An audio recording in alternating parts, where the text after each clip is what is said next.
लाईफमधील best experience आज मी घेतला नाशिकमधील अटलरी म्युझियममध्ये आणि ते बघून मला वाटलं आपल्याला सामान्य जीवन जगता यावं म्हणून आपली डिफेन्स सिस्टम किती कार्यरत असते. या म्युझियमचं वैशिष्ट्य आहे की इथे ठेवलेली प्रत्येक गोष्ट युद्धामध्ये यूज केलेली आहे. इथे तुम्हाला युद्धामध्ये यूज केलेली गोष्ट दिसेल नाही तर त्याची रेप्लिकेट मिळेल आणि प्रत्येक वस्तूचा इतिहास ती कधी यूज केलेली आहे त्याची मॅन्युफॅक्चरिंग कुठली आहे तिथे मेन्शन केलेली आहे.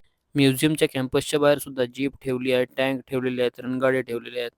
ते प्रत्येक गोष्ट यूज झालेली आहे आणि लिहिलेलं पण आहे.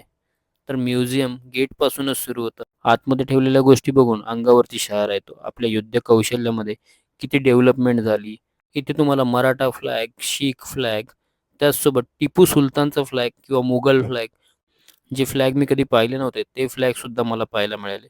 तसेच आपल्या डिफेन्स सिस्टमच्या युनिफॉर्ममध्ये कसे इव्हॉल्युशन आले ते सुद्धा इथे चांगल्या रीतीने कळतं.